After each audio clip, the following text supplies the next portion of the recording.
Instruction दिया है कि एक्स लिमिटेड परचेज किया आपको फॉलोइंग इन्फॉर्मेशन। क्या क्या इन्फॉर्मेशन दिया है सर?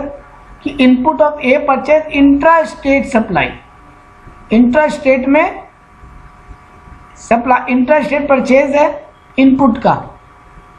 इंट्रा स्टेट माने विद इन द स्टेट क्या outside the state? Sir with in the state. Intra माने विद इन।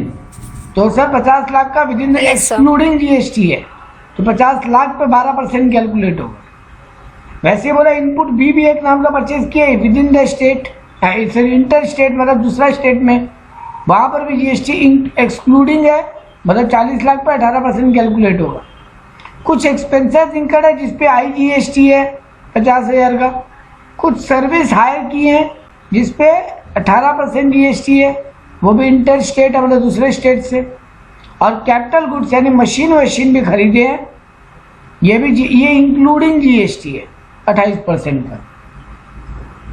बेचे क्या है sir? Outside state, intra state बेचे हैं और इंटर स्टेट भी बेचे हैं, दोनों है, आउटसाइड स्टेट और with in the state.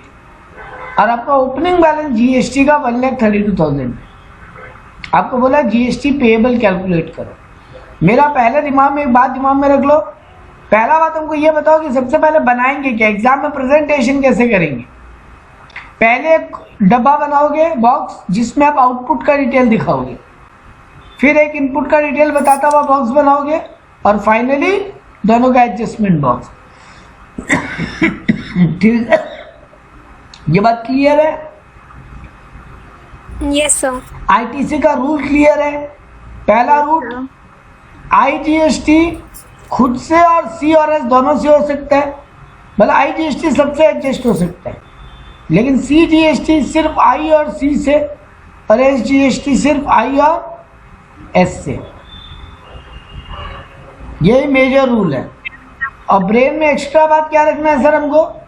Sir हमको इनपुट आईजीएसटी को पहले क्लियर कर लेना है। मेरे पास आईजीएसटी बचा रहे और हम सीजीएसटी एसजीएसटी को यूज कर रहे हो, ये नहीं होना चाहिए।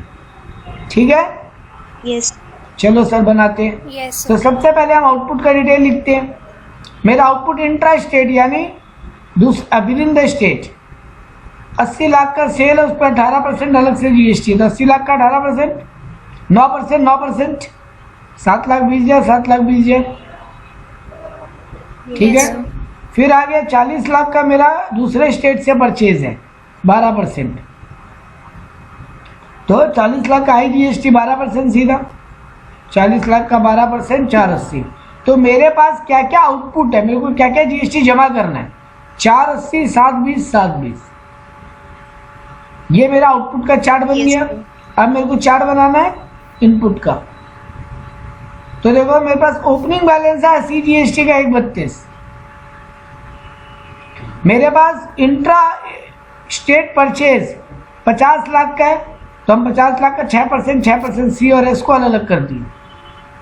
ठीक है? मेरे पास with in the state purchase है 40 लाख का, उस पर भी हम 18% निकाला और आईजीएसटी 720 लिख दिया।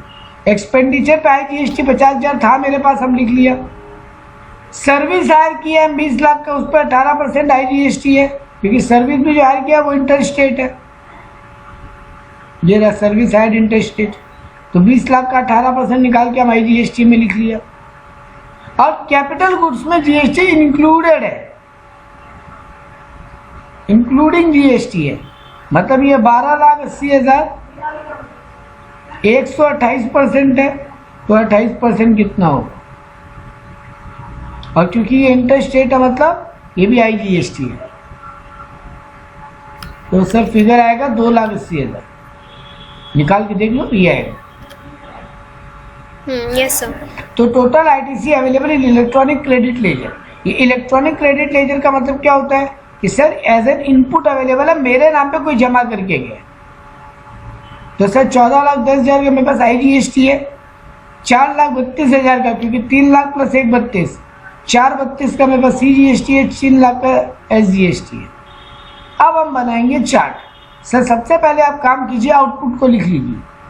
तो 480, 720, 720 ये देना है गवर्नमेंट को हमको। मेरे पास कितना का आईजीएसटी है? 14,10,000। ठीक है, तो पहले तो 480 ये नील, Yes, sir. ये पूरा एडजस्ट हो जाएगा। Yes, sir. अब आपके मन में एक आएगा, से 14,10,000 में 480 गया तो कितना बचा? 9 lakh rupees. 930। Yes. आपके मन में आता कि सर 930 को पूरा का पूरा CGST में 720 क्यों नहीं नील कर दिया आपने? बेटा जी इसलिए नहीं किए क्योंकि अगर ये नील करने जाता हम, तुम एक बार नील करके देखो, तुम अगर यहाँ 5-10 की जगह पूरा 720 उड़ा देते, ठीक है, तो तुम्हारा CGST तो 0 आ जाता। Yes, sir. तुम्हारे पास अभी भी But कितना SGST got तुम्हारे पास GST 720 देना है, ठीक है, तुम्हारे पास उसका खुद का इनपुट 420 ही है, तो तुम वो 420 और पहले IGST का इनपुट कितना बचता? 930 में अगर 720 जाता तो 2,10,000, 2,10,000 बचता Yes, ना। तुम अगर वो 2,10,000 को यहाँ नील करते, पूरा IGST का इनपुट पूरा खत्म हो जाता। अभी भी ये कितना बचता? 5-10 है ना, और तुम्हारे पास SGST का इनपुट कितना था? 420। तो 5,10,000 देना है गवर्नमेंट को, 420 का इनपुट रहता, बाकी गवर्नमेंट को देना पड़ जाता है मेरे को, है ना। 80,000 रुपये हमको गवर्नमेंट को SGST जमा करना पड़ता।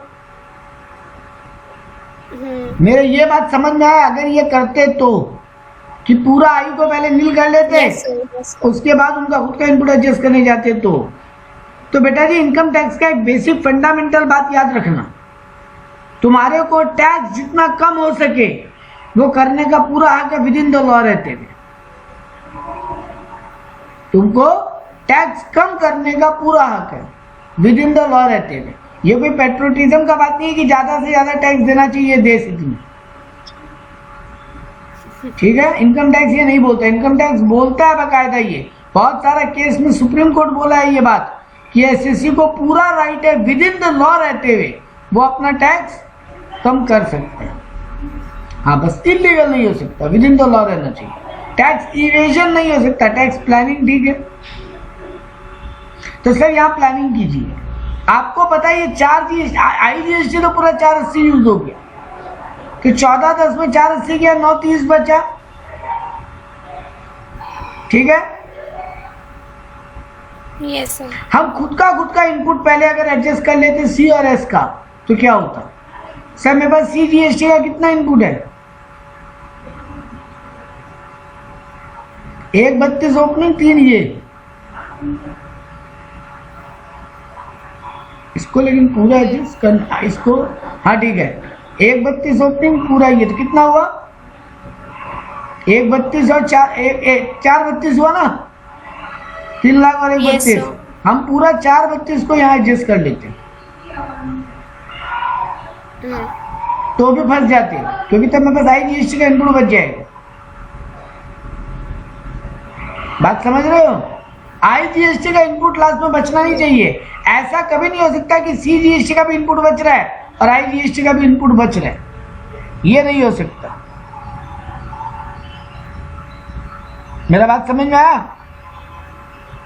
Yes, sir. Yes, sir.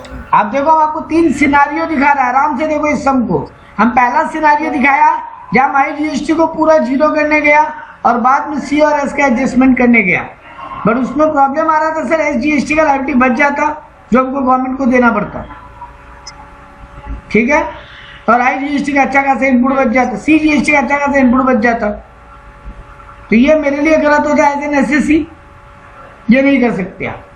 Second scenario, sir C और S का जितना खुद का इनपुट है पहले वो पूरा एडजस्ट कर लीजिए, तो क्या होता? तुम पूरा 432 एडजस्ट करते 720 में से, 720 का CGST में पूरा 432 एडजस्ट करते, Yes, sir. तो अभी कितना का आउटपुट बच जाता? 720 में 432 गया,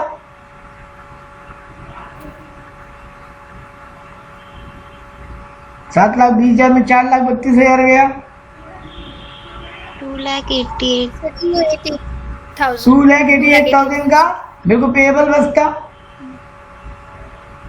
यस सर। वो अगर हम IGST से नील करता, 930 में से 288 एडजस्ट करता हूं, कितना बचता? Yes sir. 6,42,000। 6,42,000 IGST। Yes sir. और फिर आप इसमें 3 लाख ये खुद का एडजस्ट करते और रिमेनिंग बचा हुआ 420, तो भी आपका IGST बैलेंस बच जाता ना। सर हम लोग पहले 642 पूरा ले लेते IGST का और फिर SGST में से एडजस्ट कर देते, माने क्योंकि 7,20,000 है ना ना, ये आप सर। जैसे हाँ, ये आप कर सकते थे, ये आप कर सकते थे, ये आप कर सकते थे कि जितना IGST अब बच रहा है, 930 में से 288 गया, नहीं 938 में से कितना गया, कुछ भी नहीं, हाँ 288 ही गया। हाँ 930 में 288 जाता तो कितना बचता?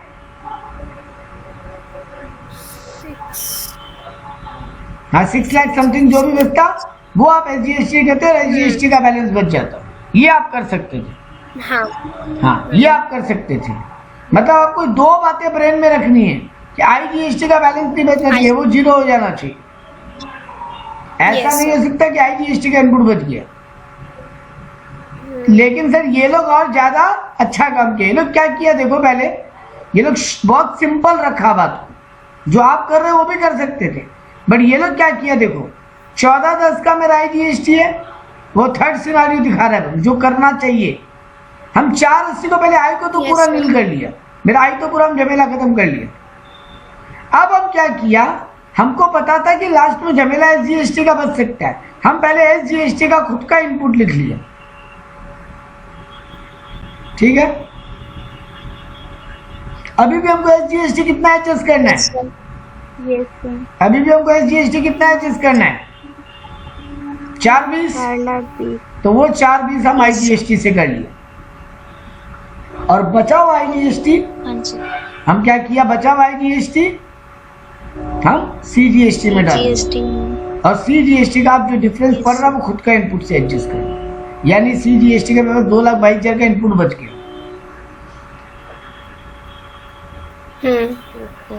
तो ये लोग किया। ये क्यों किया सर? क्योंकि तुम्हारे पास IGST का पहले से एक ब्लॉक इनपुट पड़ा था। अगर दोनों में सेम इनपुट होता तब तुम किसी से भी करते, कोई दिक्कत नहीं। तो देखो ऐसे टैक्स प्लानिंग करना पड़ता है क्लाइंट के लिए कि क्लाइंट को ज्यादा टैक्स नहीं देना पड़े। तो हम क्लाइंट को यहाँ पर आप जो बोले वो भी कर सकते थे कि पहले CGST का खुद से करते, जितना बचता वो IGST से कर लेते, अब जो बच गया वो पूरा का पूरा SGST में एडजस्ट करके थोड़ा जो भी डिफरेंस बचता वो SGST से करके SGST का इनपुट बैलेंस रख लेते। ठीक है, यस सर। चलिए सर, इस टाइप का क्वेश्चन पूछ सकता है हमको। इसके अलावा हमको एक टाइप का क्वेश्चन डिस्कस करना था।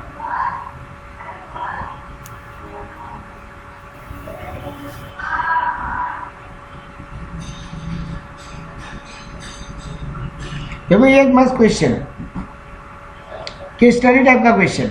एक्स लिमिटेड ना x limited purchase input for 20 lakh, 20 lakh का कोई इनपुट खरीदा जिस पर 12% GST था।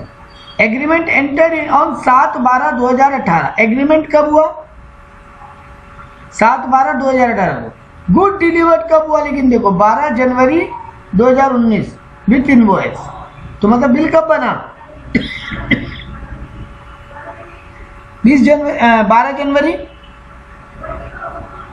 है ना, गुड्स बना 12 जनवरी को।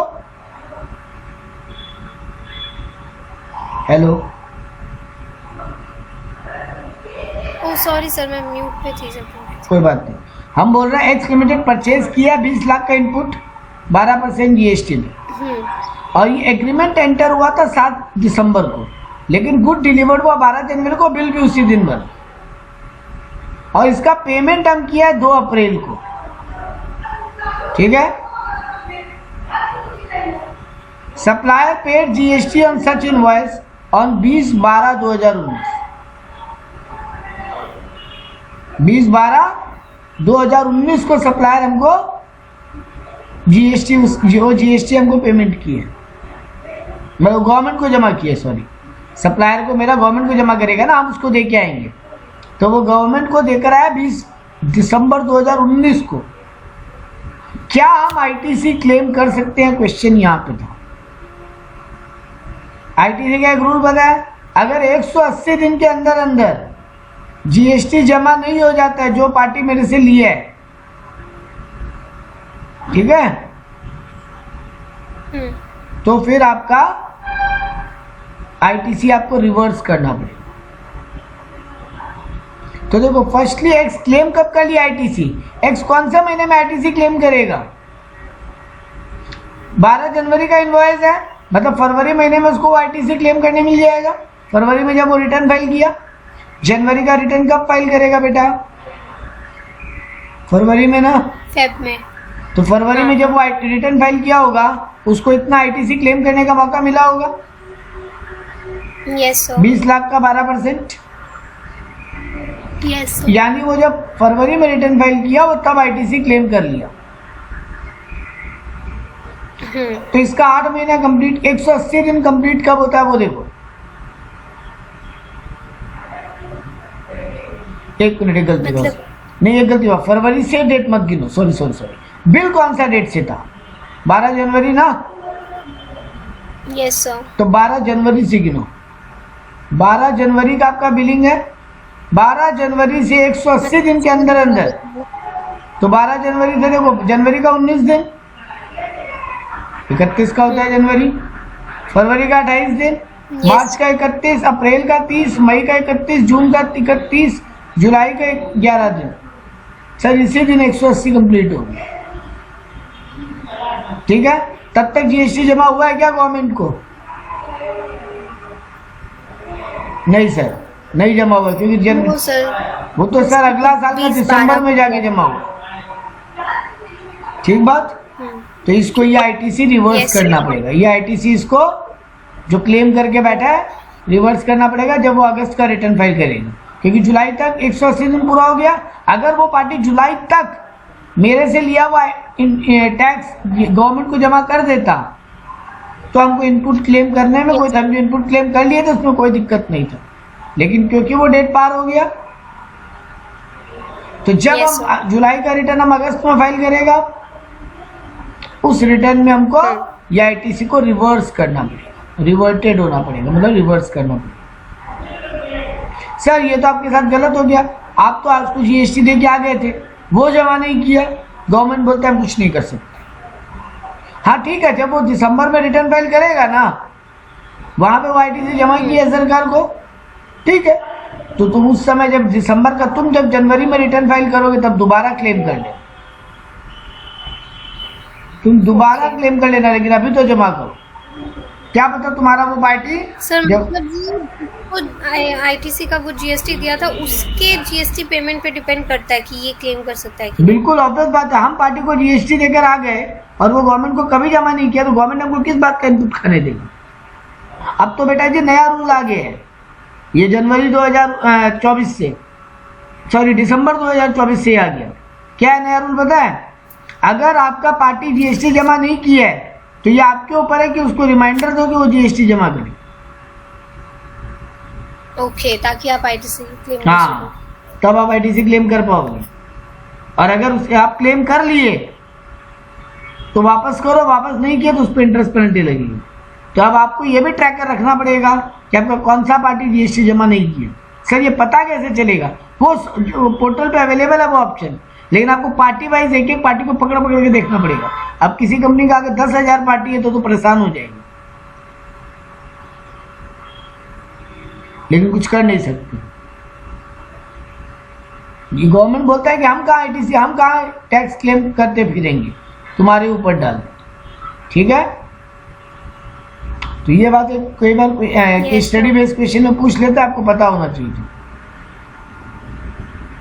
अभी क्वेश्चन लेकर एक और आउटपुट इनपुट का क्वेश्चन करते हैं और फिर आएंगे डेट वाला क्वेश्चन के ऊपर। देखो यहाँ पे बोला input purchase interest rate 10 lakh का, वही 12% रेट पे GST. Input purchase interest rate 30 lakh का, इस पर 18%। 40% इनपुट मेरे स्टॉक में पड़ा है, तो जो एसेट मेरा बिका नहीं उसका इनपुट क्या हमको क्लेम करने मिलेगा कि नहीं मिलेगा? सोच के बोलो।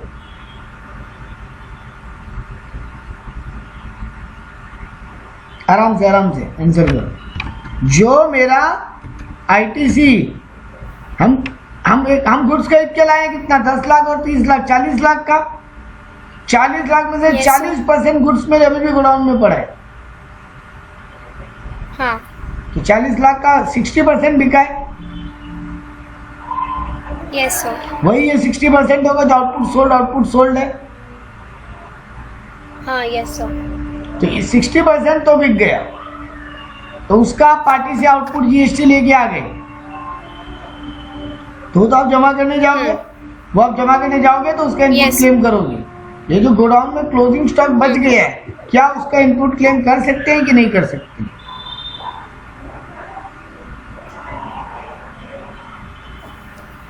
वैष्णवी नहीं मैडम, कर सकते।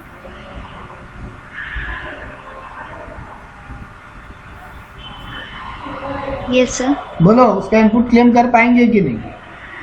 जो माल मेरा बिका नहीं, गोडाउन में पड़ा है, उसका इनपुट तो हम पार्टी को तो देकर आए हैं, क्या उसका इनपुट हम क्लेम कर सकते हैं कि जब तक वो माल बिके नहीं हम उसका इनपुट क्लेम नहीं कर सकते? सर नहीं कर सकते। बेटा जी, आप लोग एक ठीक है, आप लोगों को रूल नहीं पता था, हम मान सकते हैं, बट हालांकि ये रूल हम क्लासरूम में एक बार पहले डिस्कस किया था, पर हो गया टाइम उस बात को, चलो कोई बात नहीं। बट रूल से ज्यादा आप लोग एक लॉजिक में गलती कर गए। क्या हम गुड्स टू गुड्स मैच करके इनपुट क्लेम करते हैं क्या? नहीं ना। किरण एक बात सोचो। यस सर आप 5 पैकेट बिस्किट Yes. लाए, वो 5 पैकेट पे जितने इनपुट देकर आए, अब वही 5 पैकेट बिकने पे जब आउटपुट आएगा तो क्या ऐसे पैकेट टू पैकेट मैच करके जीएसटी क्लेम करोगे क्या? नहीं ना, नहीं सर, नहीं करेंगे सर। इस बात से कोई फर्क नहीं पड़ता, वो गुड्स बिका नहीं बिका, आप इनपुट ले लो, बस इतना ही ध्यान रखो आपका पार्टी जीएसटी जमा कर दिया है कि नहीं 6 महीने के अंदर, 180 दिन के अंदर। बात बाकी आपको, आपका माल बिका नहीं बिका उससे कोई फर्क नहीं पड़ता। ये माल कल को मेरे फैक्ट्री में डिस्ट्रॉय हो जाए, क्या इसका इनपुट हम भूल जाएं? नहीं सर, आप क्लेम कर लीजिए, कोई No, दिक्कत sir. नहीं। तो बेटा जी, इस लाइन स्टॉक वाला बात आपको केवल बेवकूफ बनाने के लिए दिया क्वेश्चन। ये हम आपको इसीलिए पढ़ाए क्वेश्चन क्योंकि हमको पता है इसमें आदमी कंफ्यूज हो जाएगा। अब इसका क्या करें? कुछ मत करो, भूल जाओ ये फालतू बात, ठीक है? Okay sir. तो सर अब Yes, बाकी तो नॉर्मल है। सर पहले आउटपुट का चार्ट बनाए। आउटपुट का चार्ट क्या है? 40 लाख का 18%, वो भी कौन सा? इंट्रा स्टेट है, मतलब उस पर CGST और SGST होगा। सर 10 लाख का इंटर स्टेट है, तो 10 लाख पे 18% IGST होगा। तो आपको गवर्नमेंट को 180, 360 और 360 देना है। आपके पास इनपुट कितना? ओपनिंग इनपुट कुछ भी नहीं है इस बार का। अगर ये परचेज पे इनपुट है तो आपका एक तो 10 लाख का परचेज है जिसपे 12% है, वो भी इंटरेस्ट रेट, तो 10 लाख का 6%, 60,000 60,000, और बाकी एक 30 लाख का आपका इंटरेस्ट रेट परचेज है। 30 लाख का 18% इंटरेस्ट रेट है, तो 30 लाख का 18% 540, तो आपके पास इनपुट है 540, 60 का, और आउटपुट आपका 360 180 का, ठीक है? तो ये देखो हम पहले आउटपुट अब बनाया फाइनल लायबिलिटी का चार्ट, मतलब जीएसटी पेएबल का चार्ट। तो 180 IGST देना है हमको गवर्नमेंट को, 360 हमको CGST देना है, और 360 हमको SGST देना है, ठीक है?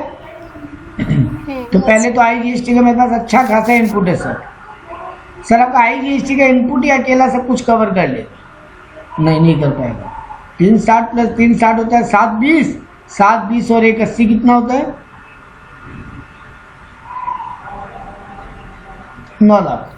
तो 9 लाख आपको गवर्नमेंट को देना है, और आपके पास इनपुट 540, 60 और 60 का ही है, ठीक बात? तो पहले 60 खुद का तो एडजस्ट कर लीजिए सर, मतलब लिख लीजिए, ठीक है ना? Yes sir. और सर आपका 180 का IGST का इनपुट खत्म, 540 का आपके पास IGST का इनपुट है, इसमें से 180 तो खुद ही में यूज हो गया, तो बाकी कितना बचा? हाँ 360। 360। CGST आप चाहते हो Yes. पूरा का पूरा 360 SGST में, CGST में ही कर लो, आपका मन होता। लेकिन ये लोग क्या किया, 3 लाख यहाँ और 60,000 को यहाँ कर दिया, क्योंकि 60,000 तो CGST खुद का हो रहा है ना, तो और बचा हुआ 3 लाख या ऐसे किया, 60,000 यहाँ कर लिया, ये भी कर लिया, तो 240 का आपको SGST पेएबल। सर अगर हम पूरा 360 यहाँ एडजस्ट कर लेते, कर लो, कोई दिक्कत नहीं, लेकिन तब एक पंगा हो जाता, आपका CGST का 60,000 का इनपुट बचता। ठीक है, कोई बात नहीं। और इधर में आपको कितना एडजस्ट करने मिलता, ओ नहीं, तब आपको ये पेएबल आ जाता। कितना पेएबल आता, 360 में से 60 गया,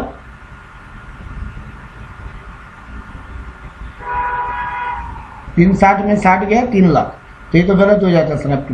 आपके पास 60,000 का इनपुट भी बच जा रहा है और 3 लाख का पेएबल हो जा रहा है, ये तो क्लाइंट के साथ गलत हो जाता है ना।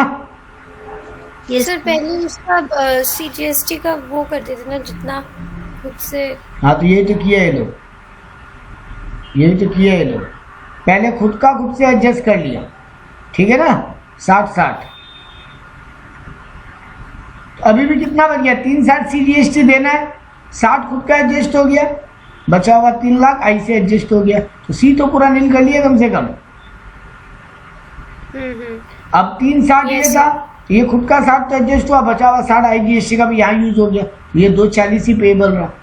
मेरा जो केस था, केस 2 सिनारियो 2, उसमें क्या होता सर, आपका 60,000 का CGST का इनपुट बच जाता और 3 लाख का आप SGST पे कर रहे होते, तो ये तो आप अपने क्लाइंट के साथ तो गलत करती है। Yes sir. इनपुट भी बच जा रहा है और पेएबल भी ज्यादा हो जा रहे हैं, तो यहाँ बेटर है ना सर, आपका इनपुट पूरा यूज भी हो गया और आपको पेएबल भी 60,000 कम हो गया। तो इसीलिए हमेशा क्या करो, पहले खुद का खुद से जितना एडजस्ट हो सकता है वो मार दो, अब बचा हुआ IGST से एडजस्ट करो, ठीक है। Yes sir. तो यही आपका इनपुट आउटपुट का सब है, इससे ज्यादा इनपुट आउटपुट माथा पच्ची का नहीं है। अब हम आते हैं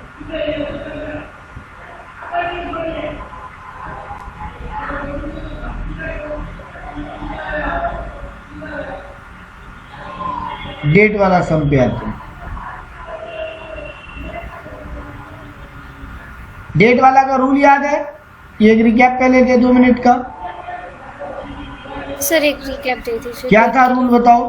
पहला रूल बात सर, अगर ये गुड्स है, अगर ये गुड्स है तो सर आपका इनवॉइस Yes. किस दिन बना, या फिर इनवॉइस किस दिन बनना चाहिए था। अगर दोनों अलग अलग है तो क्या होगा, इनवॉइस किस दिन बना, इनवॉइस मेड या फिर इनवॉइस शुड बी मेड। अगर इन दोनों में इनवॉइस शुड बी मेड अगर अर्लियर है तो फिर ये या फिर date of payment whichever is earlier हो जाएगा। मेरा बात समझे। Yes sir. और लेकिन अगर सर इनवॉइस टाइमली मेड है तो फिर इनवॉइस मेड और date of payment whichever is earlier. Earlier. ये देखो रूल। और सर अगर इनवॉइस शुड बी मेड बाद में हुआ नहीं, ये नहीं हो सकता। तो तब फिर पहले वाला रूल, तब फिर नंबर 2 रूल कि इनवॉइस मेड और पेमेंट व्हिचएवर इज अर्लियर। हाँ, तो ये देखो यहाँ पे determine the time of supply in following cases assuming that GST is payable under, ओ ये तो RCM में पहले नॉर्मल वाला बता।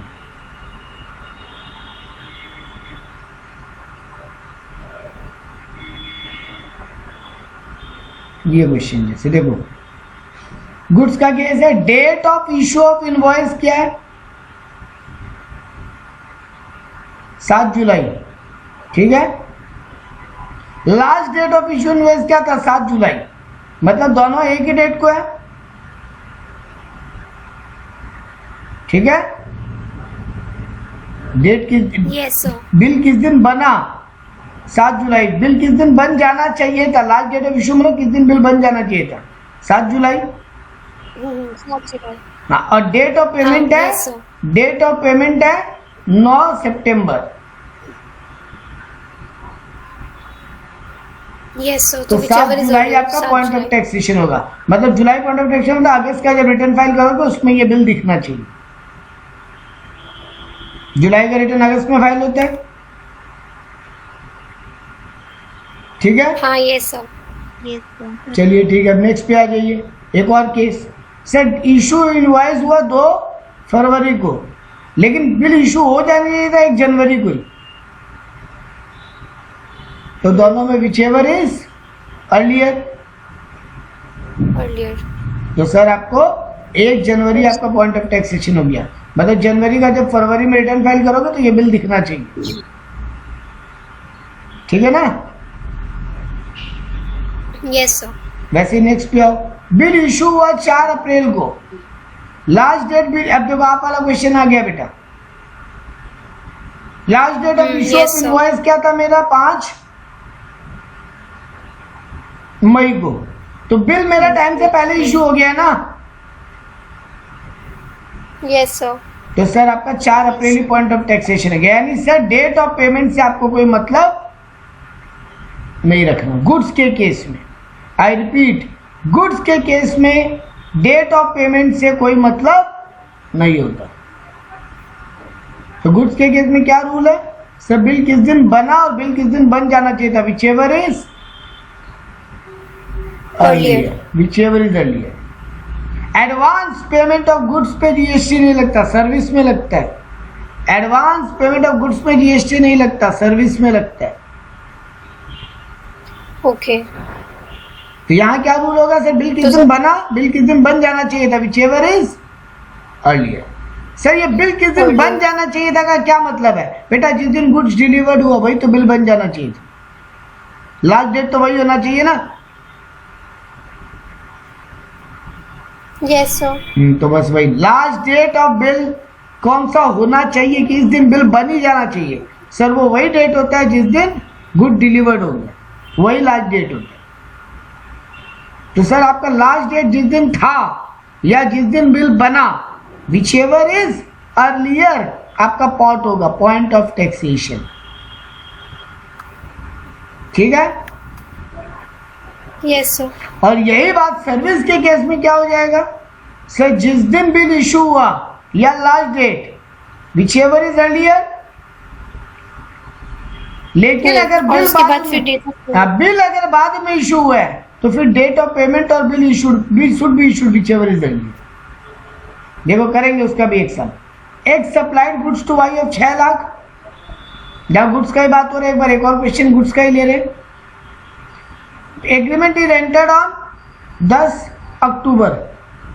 सर एग्रीमेंट एंटर्ड से कोई मतलब नहीं है हमको, एग्रीमेंट एंटर्ड हमको सिर्फ बातचीत होता है। डिलीवरी ऑफ गुड्स से मतलब है, देखिए delivery of good is made on 3 January with invoice, यानी जिस दिन गुड डिलीवर हो उसी दिन बिल बना। मेरा उस दिन ही बिल बन जाना चाहिए था, इनवॉइस इशूड भी 3 जनवरी को हो गया, मतलब दोनों सेम डेट को है ना। गुड्स डिलीवर्ड कब हुआ, हाँ, 3 जनवरी 2019, और इनवॉइस कब इशू हुआ, 3 जनवरी 2019।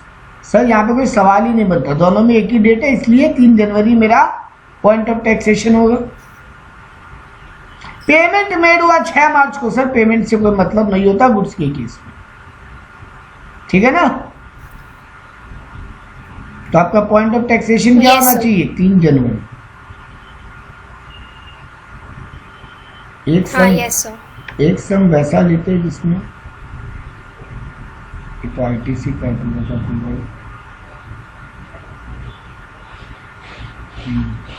ये आईटीसी का जीएसटी का तो 1 में उसमें मिल जाएगी।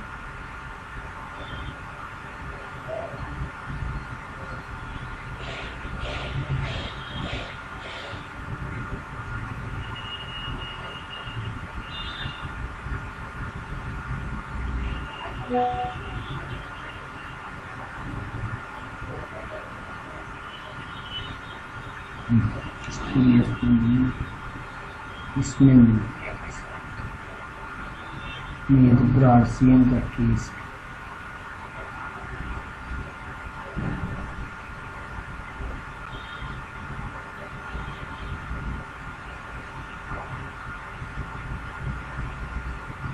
वैल्यूएशन वाला जो लाइन दे किए थे,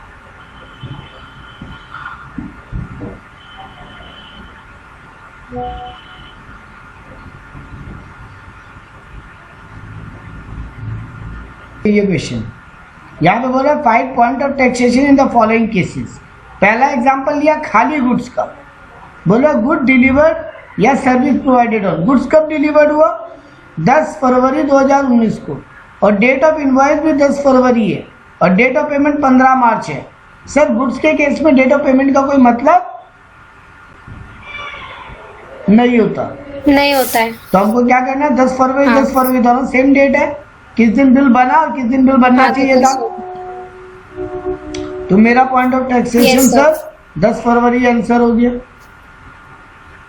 हाँ, नेक्स्ट एग्जांपल, गुड्स बना था 10 अप्रैल को, गुड डिलीवर्ड हुआ सॉरी 10 अप्रैल को, बिल भी बना 10 अप्रैल को, पेमेंट हुआ 2 फरवरी को। यही बात बताने के लिए है कि पेमेंट का कोई इंपॉर्टेंस नहीं है। ये वाला एग्जांपल केवल पेमेंट का कोई इंपॉर्टेंस नहीं है बताने के लिए हुआ है ना, क्योंकि पेमेंट तो पहले ही हो गया, देखो फरवरी महीने में, लेकिन सर गुड डिलीवर्ड हुआ अप्रैल में, हाँ। बिल भी बना अप्रैल में, तो सर डेट ऑफ पेमेंट भी आपका अप्रैल ही है। ठीक है, एक और गुड्स का एग्जांपल यहाँ दे दिया, देखो देखो 10 अप्रैल को गुड डिलीवर्ड हुआ, बिल बना 12 अप्रैल को, तो मेरा पॉइंट ऑफ टैक्सेशन क्या होगा? 10 अप्रैल। ठीक बात। हाँ, तो ये देखो तीनों गुड्स Yes. का एग्जांपल था। अब आओ सर्विस के एग्जांपल में। सर सर्विस में बोल रहा है 10 अप्रैल को हम सर्विस रेंडर्ड कर दी, सर्विस प्रोवाइडेड ऑन 10 अप्रैल, लेकिन बिल बना 12 अप्रैल को, पेमेंट हुआ 5 मई को। तो यहां एक चीज देख लो, क्या रूल होगा?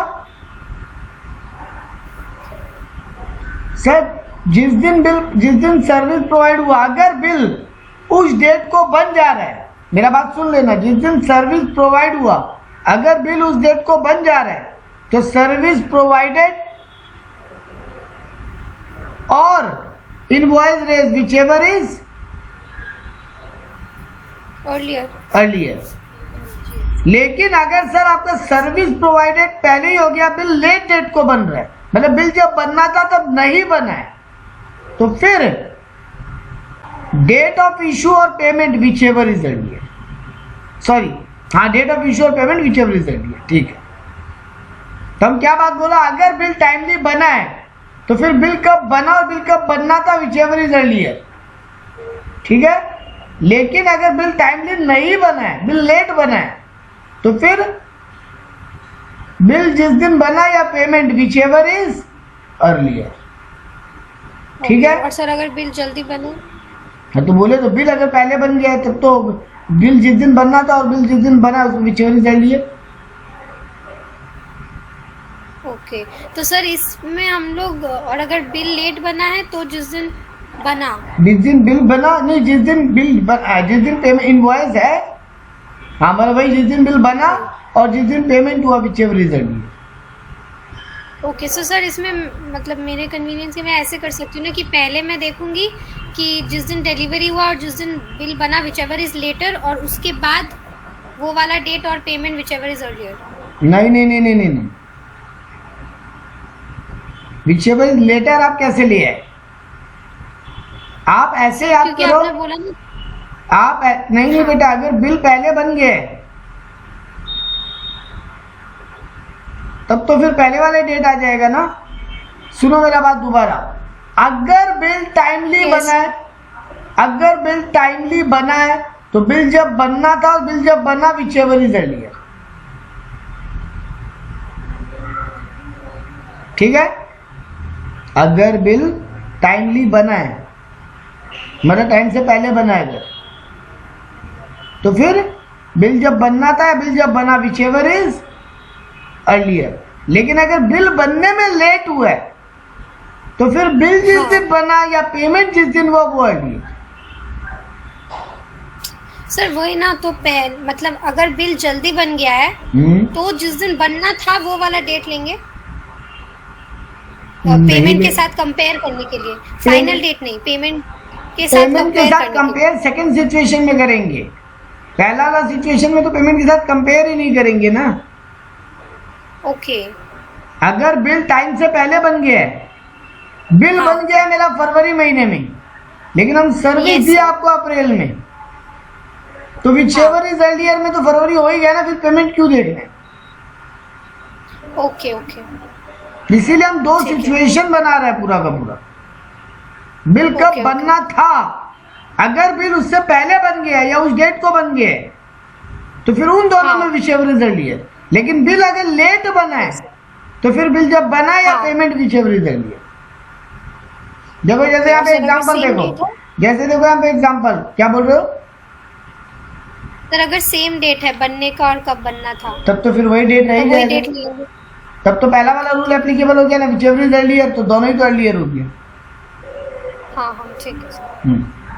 तो देखो पहला केस में क्या बोला, सर्विस रेंडर्ड कब हुआ, 10 अप्रैल को, ठीक है, लेकिन डेट ऑफ इनवॉइस क्या है, 12 अप्रैल। तो बिल बन जाना चाहिए था 10 अप्रैल को, लेकिन बिल बना तो 12 अप्रैल को। तो बिल अगर लेट बना है तब पेमेंट से कंपेयर करेंगे। हाँ तो बिल 12 अप्रैल या 5 मई को पेमेंट हुआ, विच एवर इज अर्लियर, तो देखो 12 अप्रैल पॉइंट ऑफ टैक्सेशन है। हाँ यस सर। ये रूल को गलत कर रहे हैं। रुको एक मिनट, कुछ तो गलती की है। तब तो हर पार्टी यही करेगा बेटा, पेमेंट तो 6-6 महीना बाद भी होता है, तो फिर बिल एकदम पेमेंट के पास जाके बनाएगा वो लोग। ये लोग गलत किया है बेटा। सेकंड वाला रूल ये होगा, सुनो बड़ा, पहला वाला रूल ठीक है, सेकंड वाला में लोग मिस्टेक कर दिए और हम भी इसीलिए इनके चक्कर में इनका डेट देख के ही हम रूल को गलत प्रोनाउंस किया। सेकंड वाला बात में हम क्या बोला, बिल अगर लेट बना है तो जिस दिन बिल बना है, नहीं, हमने जिस दिन बनना था वो लेना। हाँ वो लेना है। अगर बिल लेट बना तो जिस दिन बिल बनना था या payment whichever is earlier. हाँ तो यहाँ पे ये अगर एग्जाम्पल में जल्दी 10 बन अप्रैल गया आंसर होगा। हम्म। और जल्दी बन गया तो फिर बिल का डेट बनना था और जिस दिन बिल बना विच एवर इज अर्लियर। तो दो रूल ये बन रहा है। Yes. पहला रूल ये बन रहा है, अगर बिल टाइमली बना है तो बिल जब बनना था और बिल जब बना है, दोनों में से जो पहला डेट है। और अगर बिल लेट बना है Yes. तो बिल जब बन जाना चाहिए था या payment received which ever is earlier. वरना बेटा सब पार्टी यही बदमाशी करेगा ना, पेमेंट तो 6-6 महीना में होता है, 8-8 महीना में भी होता है। तो फिर तो जिस दिन पेमेंट आएगा उसके 2 दिन पहले बिल बनाएंगे हम बिल कभी पहले बनाएंगे ही नहीं। तब तो डिपार्टमेंट को कभी जीएसटी टाइम से पहले जाएगा ही नहीं, है ना। हाँ यस तब तो सब बदमाशी झेलेगा। तो गवर्नमेंट क्या बोल दिया, नहीं बिल बनना था, अगर वो लेट हुआ उससे बिल बनने में तो फिर बिल जब बनना था और जब पेमेंट हुआ विच एवर इज अर्लियर। अब तुम फंस गए, अब तुम लेट नहीं कर सकते बिल बनाने में, भले ही पेमेंट लेट आए, तुमको जीएसटी पहले जमा करना पड़ जाएगा। करना होगा। पेमेंट आया नहीं आया तुमको जीएसटी जमा करना पड़ जाएगा, ठीक बात। तो देखो Yes, ये देखो यहाँ केस हुआ 10 अप्रैल को सर्विस दी हम, बिल कब बना है, 12 जून को, तो बिल लेट बना, बिल लेट बना ना। Yes sir. तो सर यस सर। तो बिल 10 जिस जून। दिन बन जाना चाहिए था payment whichever is earlier देखेंगे। हाँ तो सर 10 अप्रैल को 10 आपका अप्रैल। यानी जब मई में आप अप्रैल का रिटर्न फाइल करो तो ये बिल जाना चाहिए। आपका गलती है, बिल नहीं बना, वो आप भुगतो। yes। अब देखो लास्ट एग्जांपल में इसी बात को और वे में लिया है। 10 अप्रैल को हम आपको सर्विस दे दिए थे, हम पढ़ा दिए थे आपको अप्रैल महीना में, ठीक है। Yes sir. लेकिन बिल हम बनाया आपके ऊपर 12 जून को, जून महीना में जाके हम बिल बनाया।